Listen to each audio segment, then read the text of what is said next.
मैं तो समझता था कि मंदिर का कुछ डिजाइन जैसा है, मगर इसके पीछे निश्चित अर्थ है प्रत्येक अंग का। वह तो कल्पना ही नहीं थी। પરંતુ એક વાત ચોખ્ખી દીવા જેવી છે કે ભલે તમે મૂર્તિ પૂજા કરો, પરંતુ એમાં ભગવાન સાક્ષાત બિરાજે છે એ કોઈ રીતે પુરવાર થઈ શકે એમ નથી. અરે મોરબી પાસે ટંકારા ગામમાં મહાદેવજી ઉપર ઉંદરડી ફરતી હતી, એ જોઈને તો સ્વામી દયાનંદની શ્રદ્ધા ડગી ગઈ હતી કે એક ઉંદરડીને પણ પોતાના માથા પરથી ખસેડી ન શકે એ ભગવાન આપણી શું રક્ષા કરવાના? એલા તમારું છોકરું તમારા માથા ઉપર ચડી જાય, એમાં તમારા મગજની ટાંકી ફાટી જાય. નાનું વાલું છોકરું માથા ઉપર ચડે એમાં તો બાપ રાજી થાય. મૂળ છોકરું પોતાનું હોવું જોઈએ. એમ ભગવાનને તો હંધીએ પડદા એમની જ છે. ઉંદરડા હોય કે મીંદડા, એ હંધાય ભગવાનને મન તો એમના છોકરા જ કહેવાય.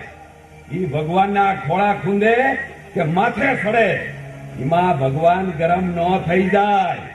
સમજ્યા કે ન સમજ્યા? એલા કા સમજ્યા કે નો સમજ્યા? હું આ ભોડા હલાવે રાખો છો, આ હું સમજ્યા? હા, ખરી વાત છે. તમે મૂર્તિનું અપમાન કરો છો ત્યારે ભગવાનનું બગાડો છો એવું તમે માનો છો, પરંતુ હકીકતે ભગવાનનું કશું જ બગડતું નથી. ભગવાન તો વિરાટ છે. કોઈ એક ચક્રવર્તી રાજા સાથે 5 વર્ષનો નાનો બાળક જેમ તેમ બોલી જાય તો રાજા શું તેની સાથે યુદ્ધ કરવા બેસી જશે? રાજા તો બાળકની બાલિશ શુદ્ધતા પર હસવા લાગે છે. તેમ ભગવાન તો દયાળુ છે, એને છોડી દે છે. અને પરંતુ અમે તો એમ માનીએ છીએ કે પથ્થર એટલે પથ્થર, સાદો પથ્થર હોય કે મૂર્તિ હોય, કશો ફરક નથી. એલા ઉભા રહ્યો. એ તો તમારા ભાવ ઉપર આધારિત છે. તમારી માં, તમારી બેન અને તમારી ઘરવાળી પત્ની એ બધું ભાઈ જ છે ને, પણ એ હંધાઈમાં ફરક છે કે નહીં? એમ પથ્થરમાં ફરક છે. એમ આ પથ્થર નથી, એ મૂર્તિ છે ને આ પથ્થર છે.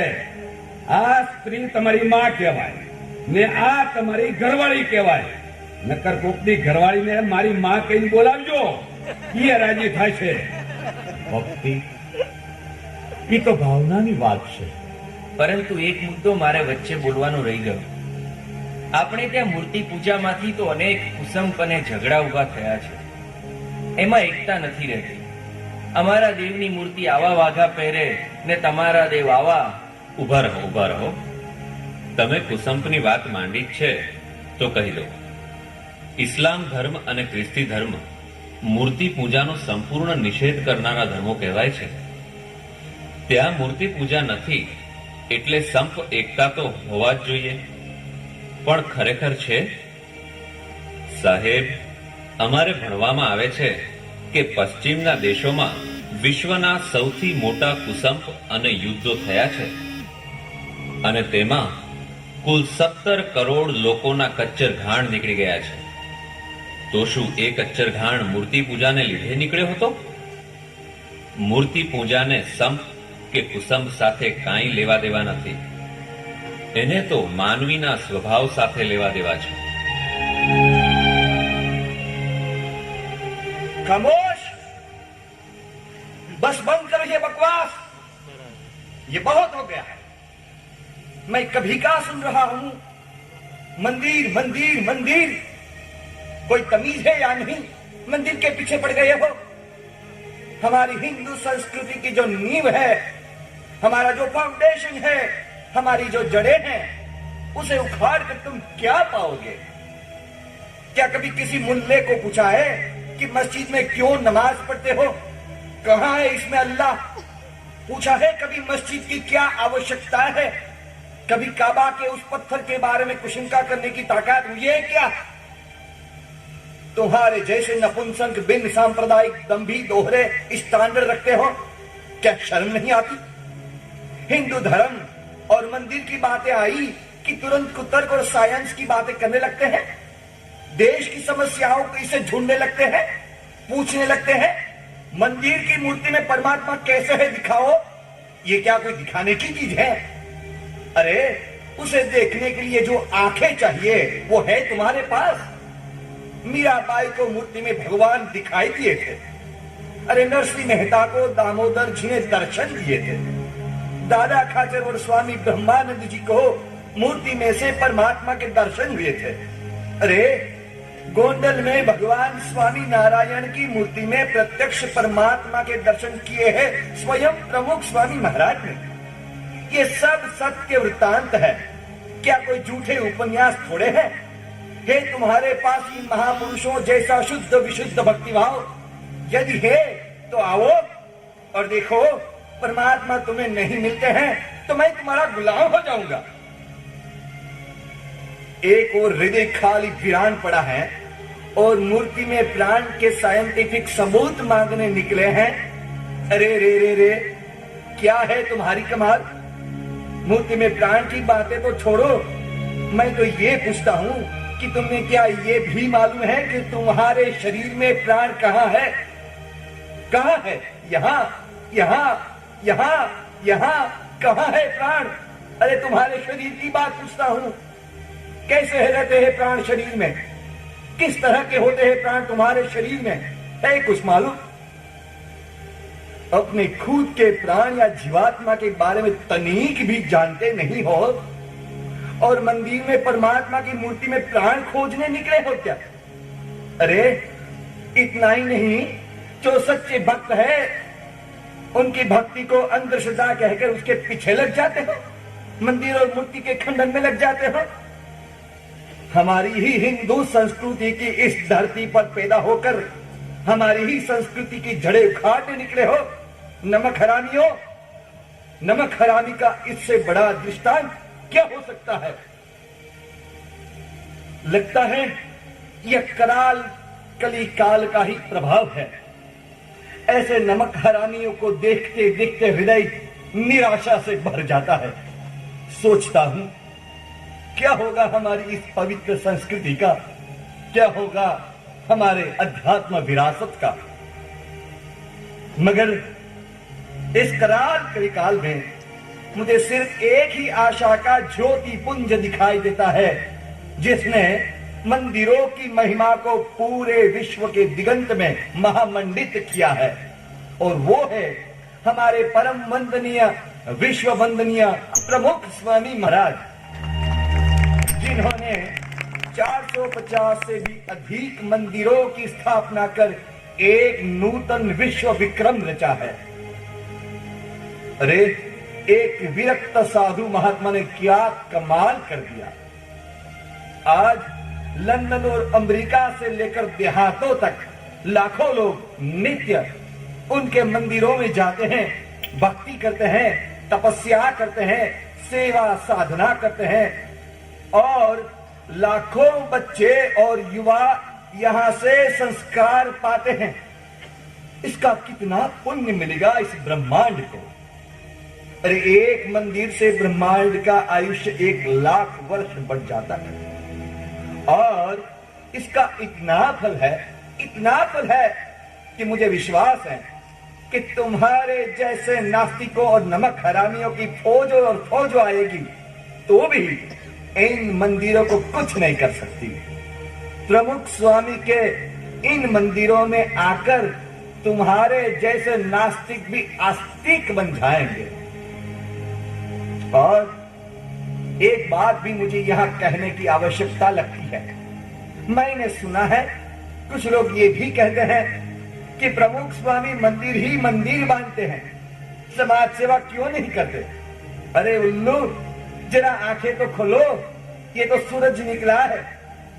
समाज सेवा ये क्या कोई साधु का काम है?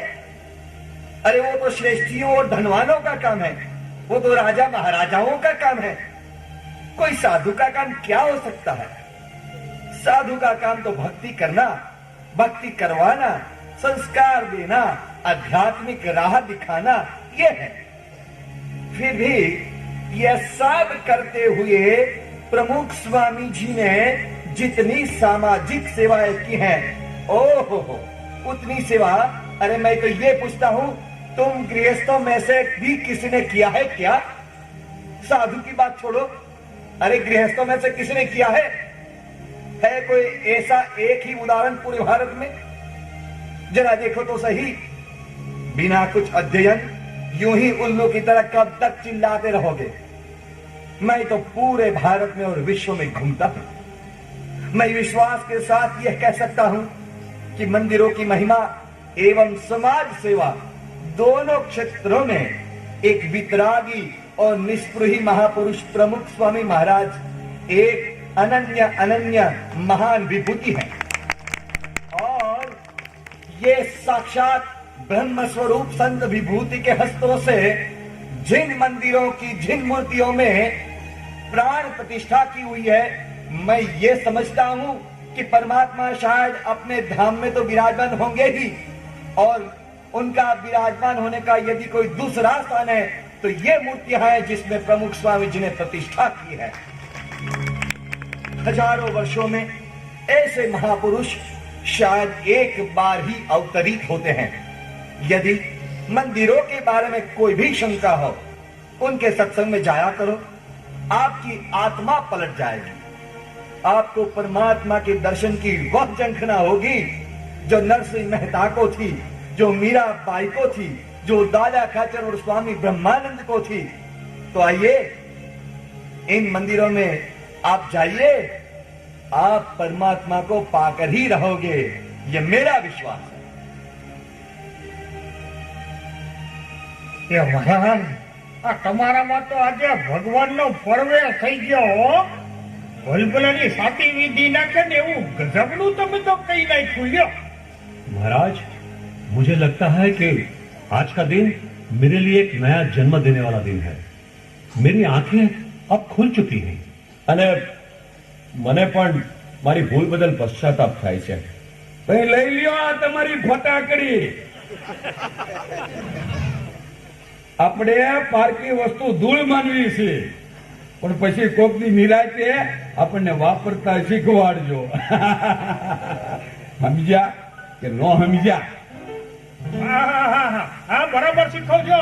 નહીં તો બાપુ છે ને, જો ફટાકડી બરાબર નહીં ફોડે ને તો ધડાકો છે ને અમે ખાવાની બદલે વાહે થઈ જાય છે. રખલા બાપુ બાપુ બાપુ બાપુ બાપુ, તો તમે અભયદાન લ્યો ને તો મારી એક વાત પૂછવી છે.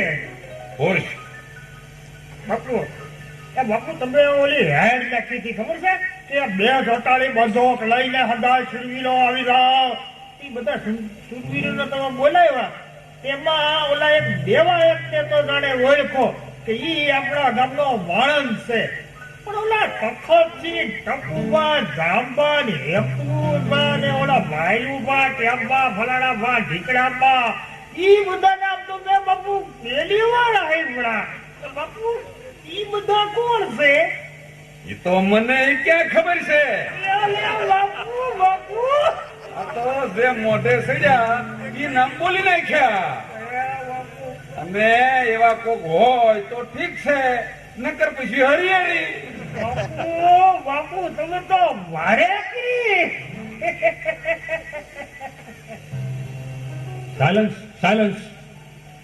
मैं क्षमा के साथ यह आदेश करता हूं कि इस मंदिर को सदा के लिए संरक्षण दिया जाए। इतना ही नहीं, प्रशासन में जहां भी मंदिर के लिए संघर्ष करना पड़ेगा तो मैं अपने आप को समर्पित करूंगा। साथ साथ आज से यह प्रतिज्ञा करता हूं कि मैं प्रतिदिन मंदिर में दर्शन के लिए जाऊंगा और श्रद्धा के साथ अपना पूरा जीवन भक्ति में व्यतीत करूंगा। मगर महाराज, आपको मुझे यह विश्वास दिलाना होगा कि जब मैं मंदिर और मूर्ति में इतनी श्रद्धा के साथ भक्ति करूंगा तो भगवान मुझे अवश्य दर्शन देंगे। अरे આ અંધ માણસ પણ જો ભગવાનની આરાધના કરે તો એને ભગવાન દર્શન દઈ દે. ભગવાન તો ભક્તિભાવને સ્વીકારીને અંતરમાં દર્શન દે છે. तो क्या भगवान मुझे कभी मूर्ति में से दर्शन नहीं देंगे? अरे એવી અશ્રદ્ધા શા માટે? ચાલો આપણે સૌ ભજન કરીએ અને આપણો આત્મા ભગવાનને સાક્ષાત પામવાનો આનંદ માણશે.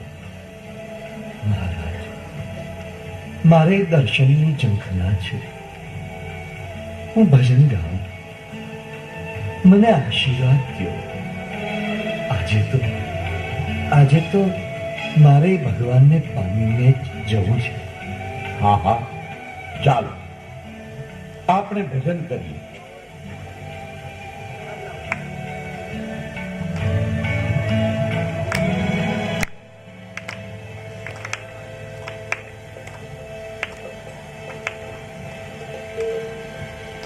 प्यारे दर्शन दीजो आए,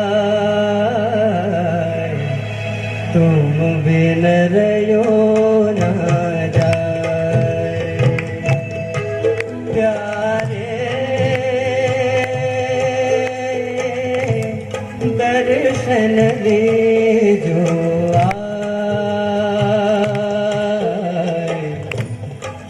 बिन रयो ना जाए, तुम बिन रयो ना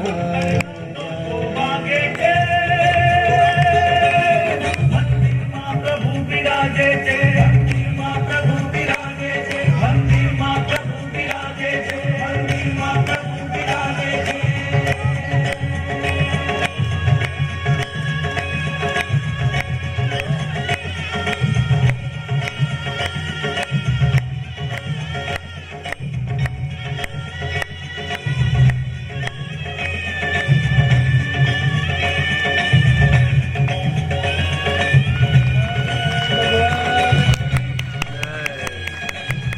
સ્વામિનારાયણ ભગવાનની, અક્ષર પુરુષોત્તમ મહારાજની